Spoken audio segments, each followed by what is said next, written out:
آپ سمجھتے ہیں کہ صرف جھوٹ بولنا گناہ ہے، صرف بد نظری گناہ ہے،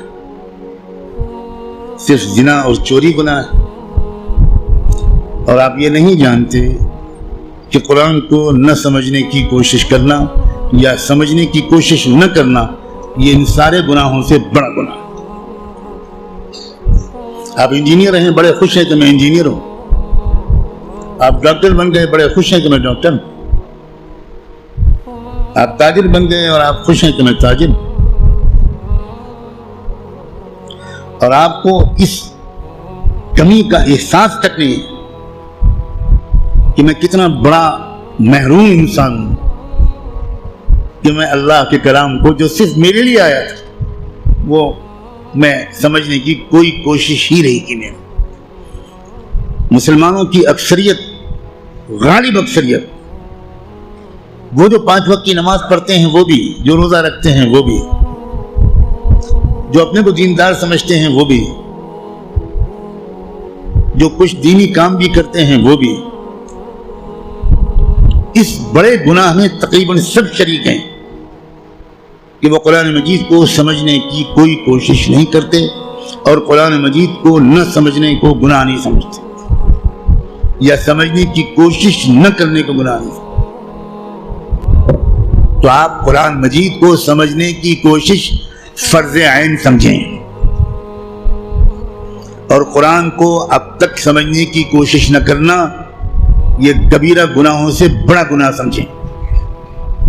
اور رمضان کا مہینہ جو گناہوں سے توبہ کرنے اور معافی مانگنے کا مہینہ ہے، اس میں سب سے زیادہ اس گناہ سے توبہ کریں۔ اللہ کے ہاں آپ کی بخشش اس سے کہہ کر نہیں ہوگی کہ اللہ حضرت میں تعلیم کے حلقے میں بیٹھتا تھا اور اس میں منتخب احادیث پڑھی جاتی تھی، اس میں فضائل نماز پڑھی جاتی تھی۔ یہ منتخب احادیث اور فضائل نماز اس لیے پڑھی جاتی ہے تاکہ قرآن پڑھنے کا، سمجھنے کا شوق پیدا ہو۔ اور اگر کوئی کتاب قرآن مجید کے سمجھنے کی کوشش کے راستے میں ایک رکاوٹ بنتی ہے تو میں کہنے کی ہمت بھی نہیں کرتا، ضرورت بھی نہیں سمجھتا کہ وہ کتاب یا اس کتاب کو یہ درجہ دینے والا اللہ کے ہاں کدھر کھڑا کیا جائے گا۔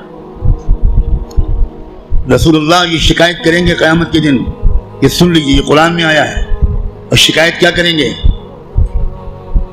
یہ نہیں کہیں گے کہ ان کی ٹوپی 4 کونوں کی نہیں ہوتی تھی، یہ شکایت نہیں کریں گے رسول اللہ مسلمانوں کی ان کی داڑھی چھوٹی تھی۔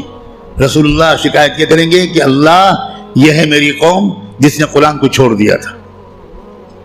آپ جس کی شفاعت کی دعائیں کر رہے ہیں وہی آپ کے خلاف اللہ کی عدالت میں مقدمہ دائر کرے گا۔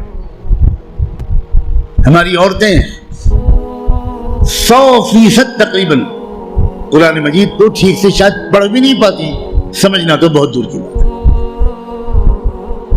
ہم نے کبھی فکر ہی نہیں کی کیا ہو گیا، مجھے کچھ سمجھ میں نہیں آتا۔ قرآن صرف تلاوت کے لیے نہیں آیا ہے۔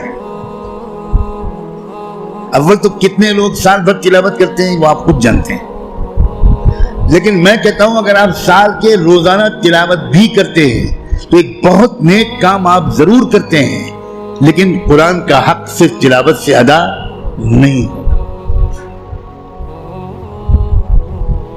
آپ کے دوست کا خط آپ کے پاس آئے، آپ کی ماں اپنا خط لکھے، آپ دور کہیں رہتے اور ماں آپ کو خط بھیجے،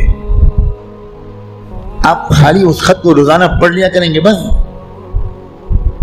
اور دوست یا ماں اگر آپ سے کوئی مطالبہ کرتی ہے تو آپ اس پر عمل نہیں کریں گے؟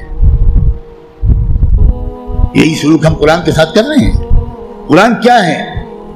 اللہ کے خطوط کا مجموعہ ہے، لیکن ہم کو کچھ خبر نہیں کہ اللہ نے ہم کو خط میں کیا لکھا ہے۔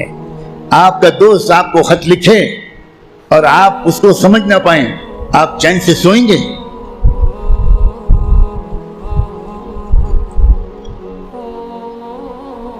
کسی کمپنی کا اشتہار آپ نے دیکھا، آپ نے اس کو اپنی درخواست بھیجی، وہاں سے جواب آیا، جواب ایسی زبان میں ہے جو آپ نہیں جانتے، آپ اس دن کھانا کھائیں گے اس خط کا مضمون سمجھنے سے پہلے؟ اب دوڑیں گے، بھاگیں گے، پتہ لگائیں گے کہ یہ فرانسیسی زبان میں خط ہے تو میرے شہر میں فرینچ زبان کون جانتا ہے؟ اور آپ اس کی خوشامد کریں گے ذرا اس خط کو پڑھیے اور مجھے بتائیے کہ اس نے کیا لکھا ہے۔ 24 گھنٹے نہیں گزرنے دیں گے آپ، اس سے پہلے اس خط کو سمجھنے کی بھرپور کوشش کر لیں گے، اس کا جواب بھی لکھیں گے۔ لیکن قرآن ہے کہ 60 سال سے آپ کو پکار رہا ہے، اللہ کا خط ہے کہ 70 سال سے آپ کو آپ پاس آ رہا ہے، لیکن آپ نے ایسے کان بند کر رکھے ہیں، ہمیں کوئی دلچسپی نہیں اللہ کے خط سے، اللہ کہتے رہیں ہمیں کوئی دلچسپی نہیں، ہم بہت مشغول ہیں، ہمارے پاس فرصت نہیں ہے، ہم بڑے کامیاب تاجر ہیں، ہم اسٹوڈنٹ ہیں، ہم پروفیسر ہیں، ہم ڈاکٹر ہیں، ہم انجینئر ہیں، ہم پولیٹیکل ایکٹیوسٹ ہیں، ہم جرنلسٹ ہیں، ہم اخبار میں کام کرتے ہیں، ہم کہاں قرآن کا ترجمہ پڑھ پائیں گے؟ بھئی ہمارے پاس کہاں اتنا وقت ہے؟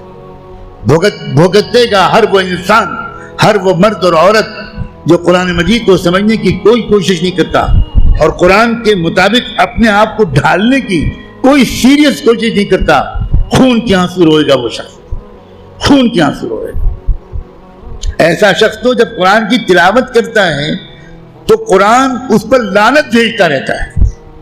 اب غور تو کریں، رب قارئ للقرآن والقرآن یلعنہ، یہ میرے باپ کی اور پیر کی کہی ہوئی بات نہیں ہے، یہ بات صادق و مصدوق رحمت دو عالم صلی اللہ علیہ وآلہ وسلم نے کہی کہ قرآن بہت سے لوگ پڑھتے ہوتے ہیں اور پڑھنے کے درمیان قرآن اس پر لعنت بھیجتا ہے، اے اللہ یہ مجھ پر یہ پڑھ رہا ہے، اس پر لعنت۔ اب قرآن کی لعنت پر اللہ تعالیٰ قبول نہیں کریں گے؟